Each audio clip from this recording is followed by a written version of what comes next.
ඔයාලා කවදා හරි හිතලා තියෙනවද අවුරුදු 20කට කලින් හිටපු බොබි ලෑෂ්ලිවම අදත් අපිට දකින්න ලැබෙන්නේ කොහොමද කියලා? වයස අවුරුදු 49ක් වුණත් එයාගේ මේ සදාකාලික තරුණකමේ රහස මොකක්ද?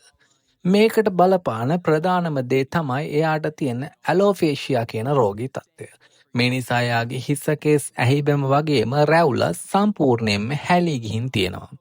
ඉතින් කොණ්ඩයක් නැති නිසා කොණ්ඩේ ඉදීමක් එහෙම වෙන්නේ නැහැ. ඒක එයාගේ පෙනුම එකම විදියට තියාගන්න ලොකු වාසියක් වෙලා තියෙනවා. හැබැයි ඇත්තම රහස තියෙන්නේ එයාගේ අතිශය විනයගරුක ජීවිතය ඇතුලේ. බොබි කවදාවත් එයාගේ ව්‍යායාම මගහරින්නේ නැහැ. ඒ වගේම ප්‍රෝටීන් වැඩි, කාබෝහයිඩ්‍රේට් සහ මේදේ අඩු ආහාර වේලක් තමයි එයා ලබා ගන්න. එයා තමන්ගේ ශරීරය හරියටම ක්‍රියා කරන මැෂින් එකක් වගේ ඉතාමත් හොඳින් පාලනය කරනවා. මේ දැඩි විනය සහ කැපවීම නිසා තමයි වසර 20ක් ගත වුණත් බොබි ලෑෂ්ලිට තවමත් තරුණ පෙනුමකින් ඉන්න පුළුවන් වෙලා තියෙන්නේ.